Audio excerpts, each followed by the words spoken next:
Quelle est, selon toi, la bonne structure pour un site internet de conciergerie? Bah, déjà, pour avoir son site de conciergerie bien structuré, il faut avoir déjà une bonne idée de ce qu'on propose. De Ça, c'est l'offre déjà commerciale. de l'offre commerciale. Ok. C'est vrai que quand on arrive et que c'est un peu fouillis déjà dans sa tête, qu'on ne sait pas comment on va le vendre, Mhm. c'est vrai que c'est beaucoup plus compliqué. Mais c'est un peu comme passe-passe finalement. Mhm. Tu sais, quand tu arrives pour prendre les photos pour les ménages, préparer pour les prestataires, tu as une trame et donc du coup, ça aide un peu la conciergerie à savoir comment elle va gérer ses ménages. Mhm. Bah, il faut voir le site internet un peu de la même façon. Ouais. Ok, comment j'accroche mes clients, comment je résume en une phrase ma Voilà. proposition, mes fonctionnalités, mes services Ouais. clés. Je mets pas trop d'informations sur la première page.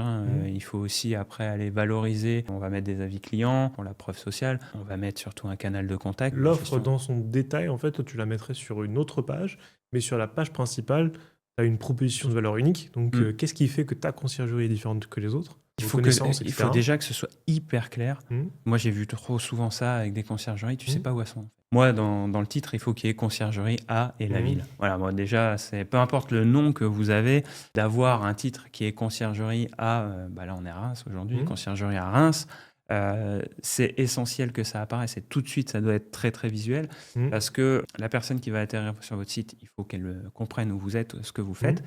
mais aussi que bah, Google arrive Ouais. à comprendre où vous êtes. Parce que si vous écrivez pas ce que vous faites et où vous le Ouais. faites, bah, Google va pas vous mettre en avant. Google ne comprend pas la requête géographique. On a oublié un truc essentiel. Il faut un bandeau avec les coordonnées Ouais. et un formulaire de contact. C'est le nerf de la guerre. Encore une fois, Si vous pouvez pas être contacté, ça sert à rien.